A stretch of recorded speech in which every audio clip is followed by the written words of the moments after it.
વસંત મહિનાની સાથે જ ખીલી ઉઠે છે કેસુડો, જેના વગર ફાગણની હોળી પણ અધૂરી મનાય છે.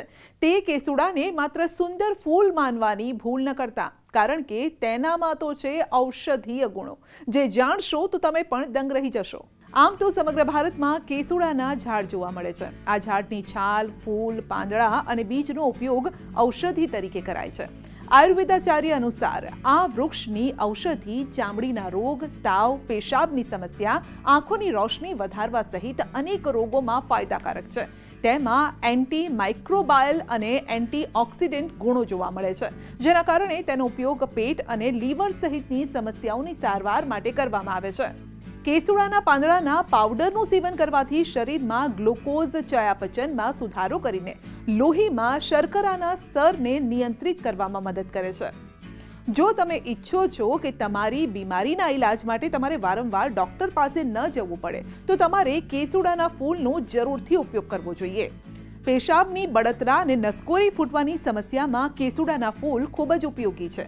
કેસુડાના ફૂલને આખી રાત પલળવા દેવા, સવારે ગાળીને તેમાં સાકર નાખીને પીવાથી પેશાબની બળતરા અને નસકોરી ફૂટવાની સમસ્યામાંથી રાહત મળે છે. કેસુડાના ફૂલનું શરબત પીવાથી શરીર પરના સોજા મટે છે.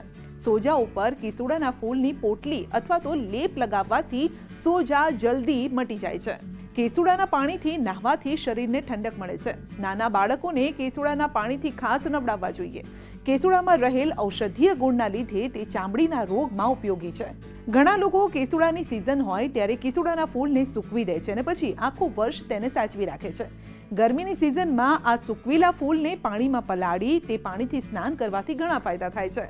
કેસુડાના ફૂલ સિવાય કેસુડાના ઝાડ ઉપર જે ગુંદર આવે છે તે જાતીય નબળાઈ દૂર કરવામાં પણ મદદ કરે છે. ડાયાબિટીસના દર્દીઓ માટે કેસુડો ફાયદો કરે છે. કેસુડાના ફૂલને સૂકવી તેનું ચૂર્ણ બનાવી અને ઉપયોગમાં લેવું જોઈએ. હરસની તકલીફમાં પણ કેસુડો ખૂબ જ ઉપયોગી છે. કેસુડાના તાજા પાન ગાયના ઘી અથવા દહીં સાથે લેવાથી હરસની તકલીફમાં રાહત થાય છે. જ્યારે તાવના કારણે આપણી રોગ પ્રતિકારક શક્તિ ઘટી જાય છે, ત્યારે કેસુડાના ફૂલ શરીરમાં ઉર્જા ભરી દે છે.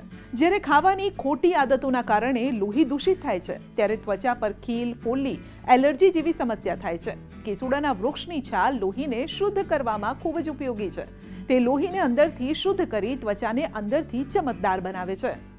પલાશ પુષ્પનો ઉપયોગ જનરલી આપણે જોતા હો તો ગરમ પાણીમાં એને પલાળીને બીજા દિવસે આપણે જ્યારે રાત્રે પલાળો ગરમ પાણીમાં, બીજા દિવસે એ પાણીને છાની લો, પાણી આખું ઓરેન્જ કલરનું થઈ જાય છે. એનાથી નહાવાનો પ્રયોગ કરવાથી શરીર ઉપર જે પણ થતી ખરાબ અળૈયો કે ખરાબ સ્મેલ આવે છે શરીરમાં ચામડીના વિકારના કારણે કે બીજી જે પણ તકલીફો છે એ બધામાં આપણને ફાયદો થતો જોવા મળે છે.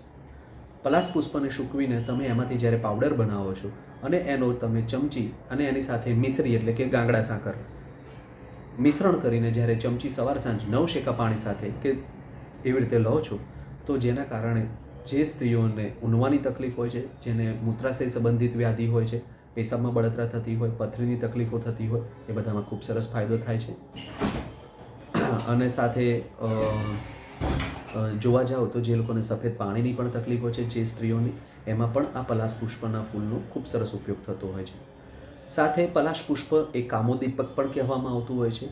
એટલે જ્યારે આને મિશ્રી એટલે કે સાકર સાથે દૂધમાં નાખીને પીવામાં આવે છે તો કામોત્તેજક પણ ગુણ ધરાવે છે, એટલે કે સેક્સ પાવર પણ વધારે છે.